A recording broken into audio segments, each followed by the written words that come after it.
Hi there. If you have landed on this channel, chances are you want to understand how chip manufacturing actually works. So let's start with one of the most important questions in electronics. What is a semiconductor? In simple words, semiconductors are the tiny building blocks behind modern electronics, and this is what a silicon atom looks like. But don't worry, I'm not going to bore you with chemistry today. We'll save it for another video.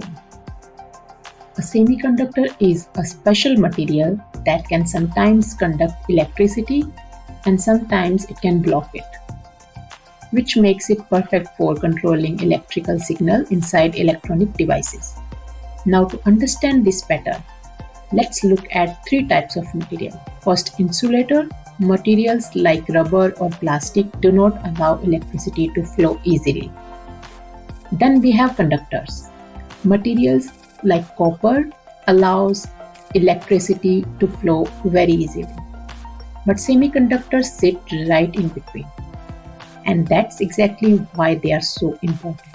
Because engineers can precisely control how electricity flows through them. The most commonly used semiconductor material is silicon. And this tiny material became the foundation of modern electronics. Today, semiconductors are everywhere, inside smartphones, computers, LED lights, electric vehicle, Wi-Fi routers, and especially microchips.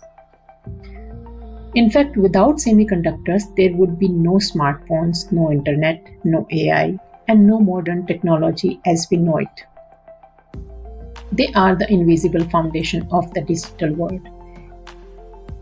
Okay, that's it for today's video, and in the next videos we'll explore more how these semiconductors are transformed into powerful computer chips.